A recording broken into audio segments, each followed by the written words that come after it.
Eu acho uma coisa muito excepcional, né? A vida de Radassa, que seus parentes faleceram e ela então foi entregue ao seu primo, né? Tio primo, um homem chamado Mardoqueu. Se fosse nos dias de hoje, talvez levaria por um orfanato, né? Mas naquela época era entregue a um parente mais próximo. Então esse parente era Mardoqueu. E se a gente parasse naquela época para analisar, ia falar, né? Coitadinha dessa criança, dessa Radassa, né? Ficou sem pai, sem mãe, e agora criada por um primo, né? Uns falam que é tio, eu falo primo. E coitadinha dessa menina, que Deus tão injusto que permitiu uma coisa dessa. Porque a nossa tendência não é falar isso. Por que eu estou passando essa escassez, essa pobreza? Porque eu perdi aquela pessoa que eu tanto amava, né? Por que a minha filha, meu filho se rebelia tanto contra mim? Fazendo igual Absalão, filho de Davi, essa rebelião contra mim. E começa a procurar onde é que você errou, onde é que você deixou de fazer o que deveria ser feito. E às vezes a gente não encontra onde está o erro, porque a tendência nossa é realmente essa, não ver o nosso erro. E muitas das vezes a gente nem errou, muito pelo contrário, criou com amor, com carinho, mas lá Deus achou por bem tirar os pais dessa criança. Aí se fosse, né, comigo, ia falar, mas tirou, coitadinho do pai e da mãe da menina, agora a menina vai ficar julgada, abandonada. Se fosse nos nossos dias de hoje, eles têm muito que...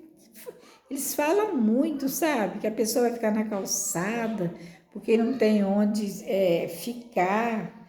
E começa aqueles comentários odiosos. Mas eu quero ressaltar uma coisa muito importante para você.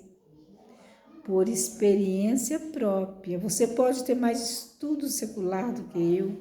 Você pode ser uma doutora, um doutor, um grande empresário, um grande ministro da palavra, um grande pastor, um grande obreiro, uma grande pregadora até internacional. Mas uma coisa que eu vou te falar por experiência própria, muitas das vezes eu chorei as madrugadas sem entender o porquê aquilo estava acontecendo. E eu já falei nos vídeos, o anjo do Senhor, acredite se você quiser, me pegou, eu sempre fui cheinha, ele me pegou como se eu fosse uma palha, ele não falou uma palavra comigo, me pegou e saiu voando comigo.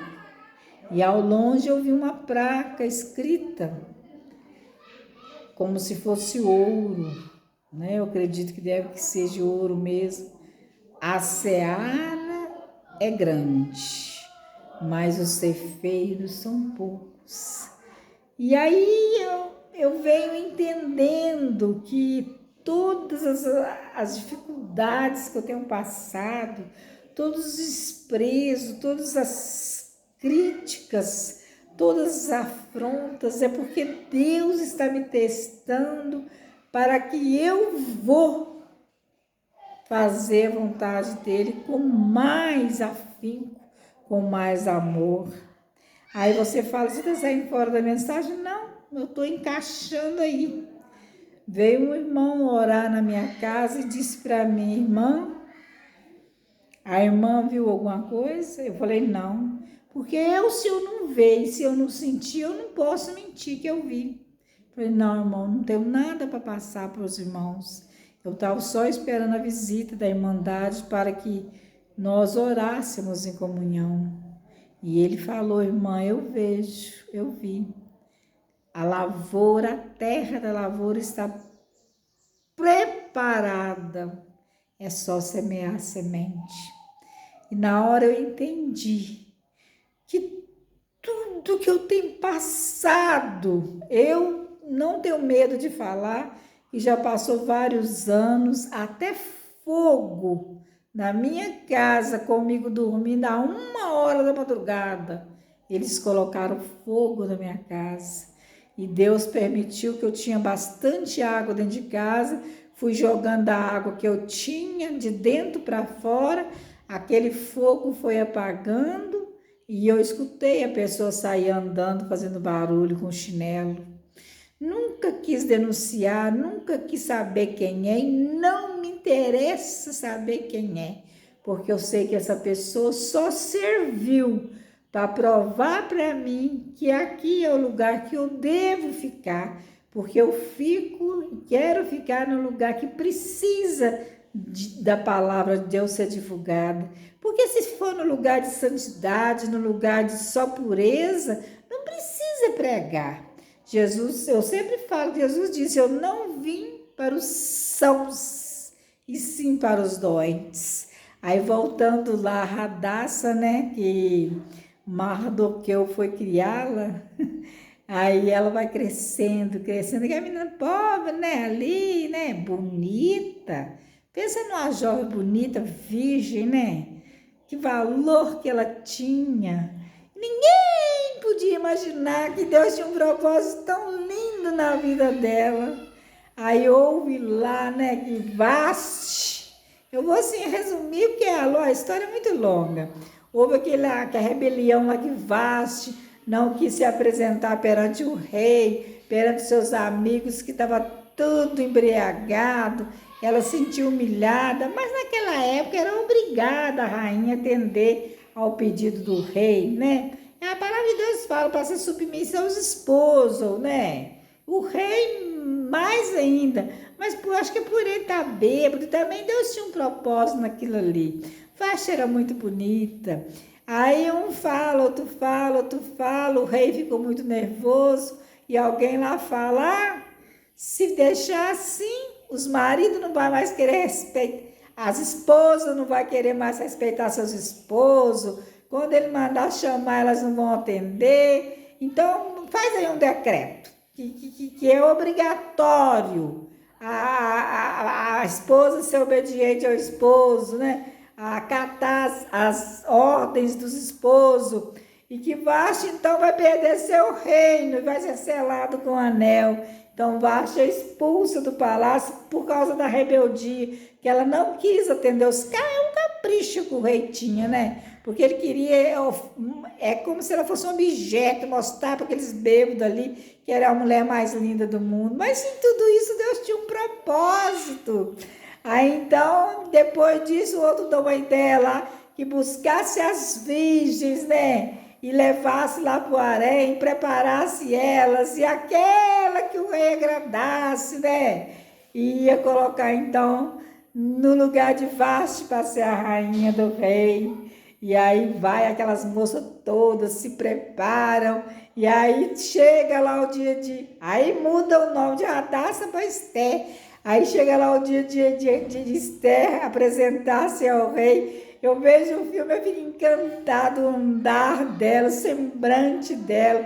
O semblante de quem tem Deus é um semblante maravilhoso. Hoje mesmo eu estava falando com a minha tia, quem tem Deus no coração, o brilho do Espírito Santo brilha, né? O rosto da pessoa é diferente. Agora quem vive possuída pelo mal, pela maldade, pelo demônio, ele tem um rosto que dá medo da gente olhar, um olhar maldoso, né? Agora quem tem Deus tem um olhar puro, um olhar santo, aquele rosto que brilha, assim como Moisés desceu lá do monte, né? Que o seu rosto brilhava tanto que as pessoas não podiam nem olhar para o seu rosto.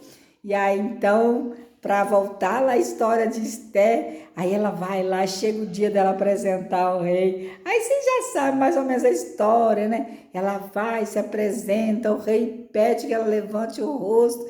A primeira olhada, o rei já ficou apaixonado com ela, amando aquela mulher maravilhosa.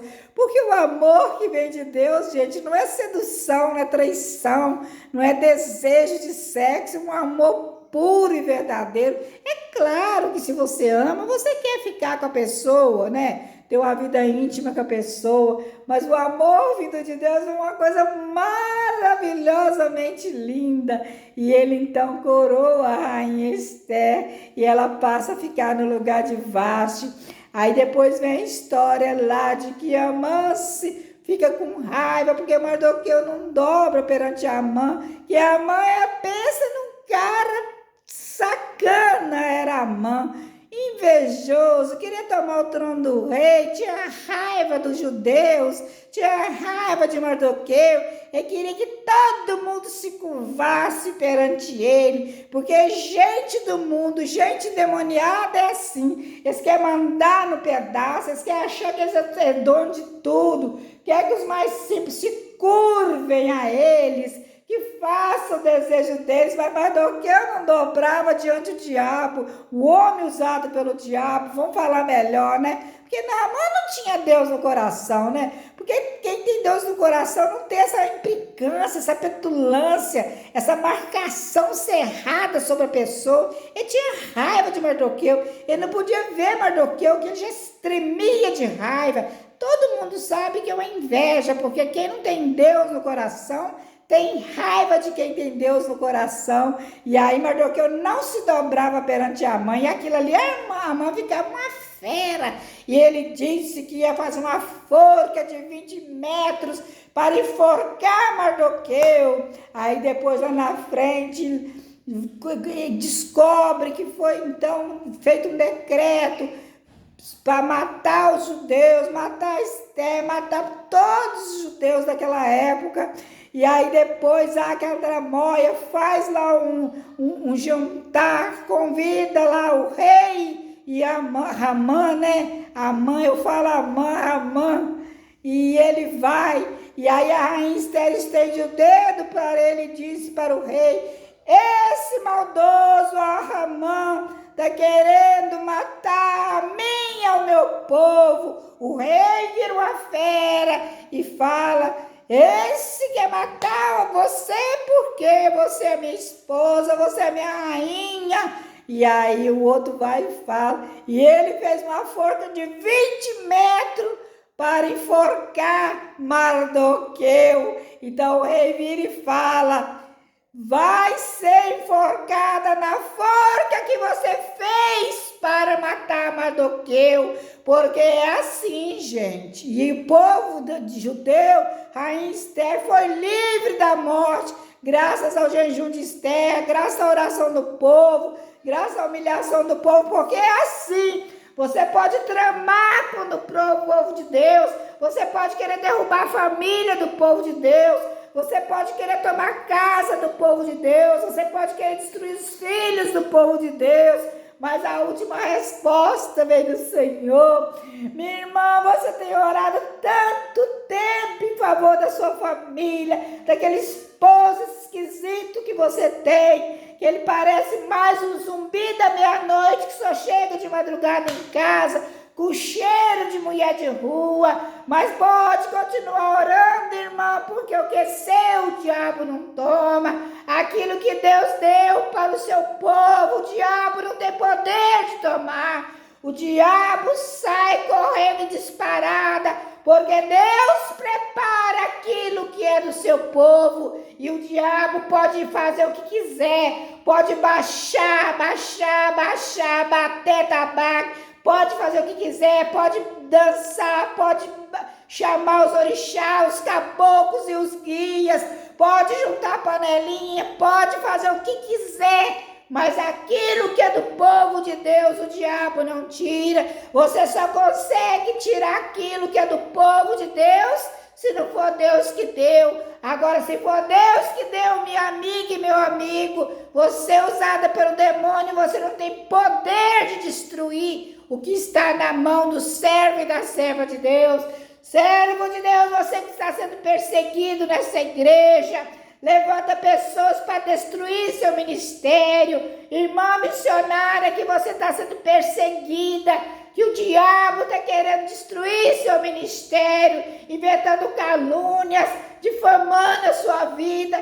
Continue nas orações, irmã, porque aquilo que Deus colocou na sua mão para você fazer, você vai concluir, porque Deus é tremendo e Ele está com os olhos como chama de fogo, contemplando os demônios, ser usado pelos demônios que ficam 24 horas preparando cilada para derrubar o servo de Deus e a serva de Deus, e depois dizer: eu sabia que ele não era crente, eu sabia que ela não era crente. Mas uma coisa eu te falo, irmão, se você está ligado na videira verdadeira que é Jesus Cristo, o diabo não tem poder de te destruir. Mesmo que às 4 da manhã estão rodando, girando em volta de despacho, eles não vão ter poder, porque o maior poder tem no sangue de Jesus.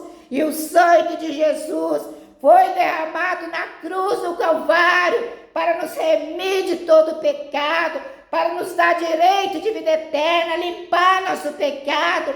Uma vez que nós entregamos a nossa vida para Jesus Cristo, o diabo não tem poder mais sobre nossas vidas.